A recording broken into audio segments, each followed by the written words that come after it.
Hello and welcome to the Crochet Business School podcast. I'm Kelly Thomas, the Crochet Profit Queen, and I'm going to show you how you can make a living from your crochet while avoiding the burnout and being able to make what you want and when you want. Have you signed up to the Crochet Business School newsletter yet? Don't forget to do that now at crochetbusinessschool.com/subscribe and get tips and free resources straight to your inbox. Planning is the easy part. It's the doing that is hard. So it's really easy to make all the plans in the world for your crochet business.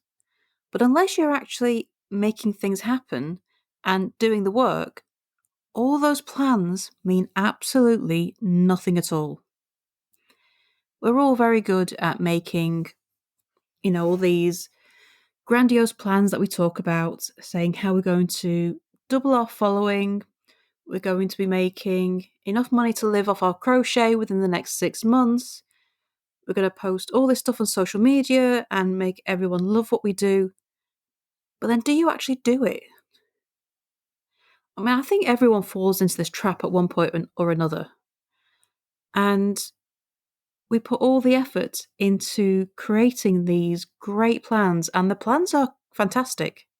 We plan, how we're going to lure people onto our newsletter lists. We plan out how many social media posts we're going to put out a day, how often we're going to pin on Pinterest, how many videos we're going to create every month. We make all these plans, and then the plans just sit there. They just stay there, gathering dust. And we don't actually do the work to make all this wonderful plans that we made come true. And why? Because the doing is the hard part. Planning is easy. You don't have to put your money where your mouth is when it comes to planning. When it comes to doing, you do. You have to put yourself out there. You have to make yourself visible. You have to find the time to sit down and do the work. Because all the planning in the world is all well and good, but it doesn't actually give you the detail. You can say, I'm going to post every day about the benefit that my crochet patterns are going to give to my customers. But when you sit down and try to write those words or decide which pictures to use, kind of paralysis takes over. And this happens especially early on in your crochet business because we're not taught how to turn these thoughts into words, how to communicate in a way that attracts our customers. We're not necessarily good at finding the words to describe what we are thinking, to make our audience feel what we want them to feel. And sometimes this feeling of put yourself out there, it can make you feel really vulnerable. Because by showing people what you do, who you are, and all the stuff that you're planning on doing, it can make us feel really vulnerable. It's like we are exposing ourselves and we fear the judgment that is out there. Because let's face it, we all know that the internet can be very harsh. And we kind of fear the unknown. It's uncomfortable. But here's the thing. When you're doing something new that you've never done before, it's going to make you feel uncomfortable. That feeling is always going to be there because you're not used to doing it. And yet once you make yourself do it, you will start getting used to it. And as you get used to it, you will feel more comfortable doing it. It's like the first time when I did this podcast, I felt so self-conscious talking to an empty room. I mean, nobody else could hear me. It's just literally me in an empty room. But it was such a strange thing for me to be doing that I felt quite uncomfortable recording the first few episodes of this podcast. But now I don't think twice about it. And I've been doing this podcast for well over a year now. Ooh, that has gone fast. It's been well over a year. I think it's come up to 2 years, actually. I've been doing this podcast, and now I don't think twice about it. It's the same thing with everything else to do with your business. When you first start, it feels uncomfortable.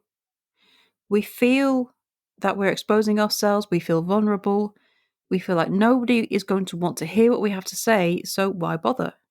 We make all these excuses in our heads and we end up not doing the work. And if we don't do the work, all our wonderful plans are completely worthless. Planning is something that's personal to you. Nobody ever sees it. Nobody knows what you're doing. Nobody knows what you are wanting to achieve. You can keep it close to your chest. Doing the work means letting the whole world know about it. And it is uncomfortable. But without, working through that, without fighting through that feeling of being uncomfortable, you're never going to achieve your goals. In business, you tend to keep stretching yourself. There's new tools you can use, there's new technology, there's new ways to promote your crochet. There's always something new to learn. There's always a next step to take.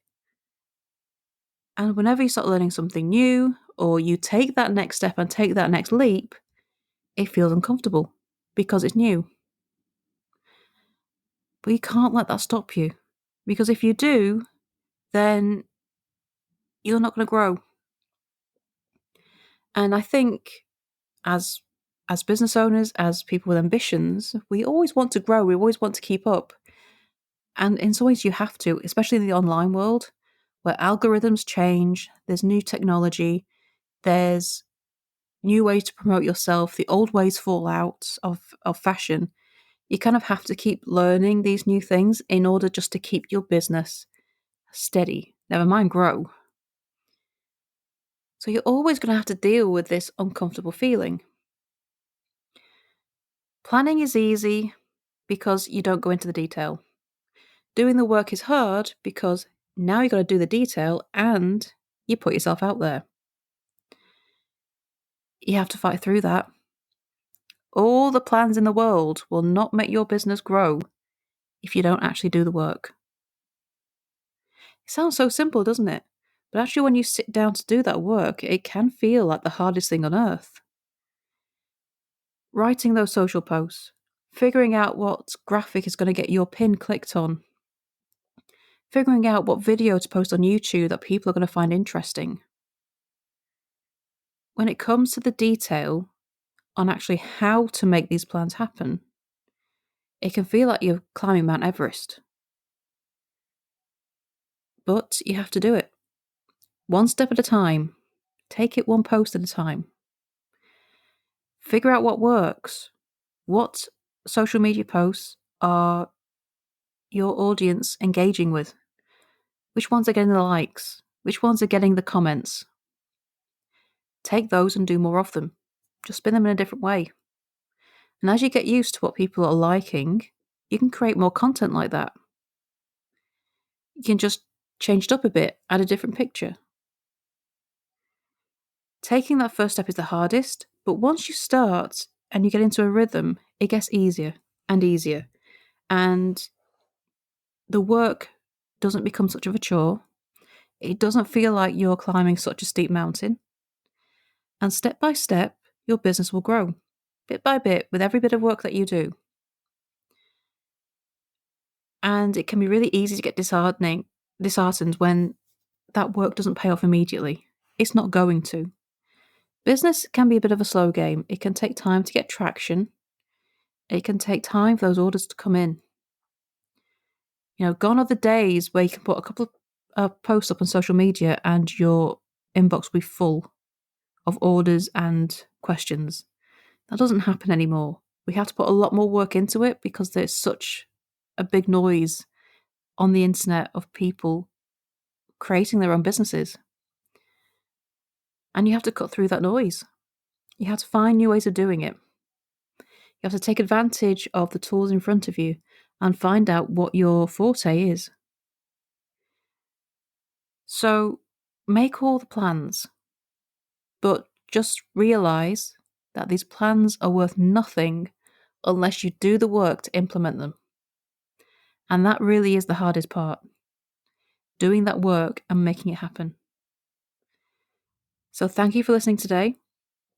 And if you have any questions, please do come to our Facebook group and ask away. The community is there to help you and build your crochet business to achieve the dreams that you really want to achieve. So thank you again for listening, and I shall see you next time for the next episode. Bye for now.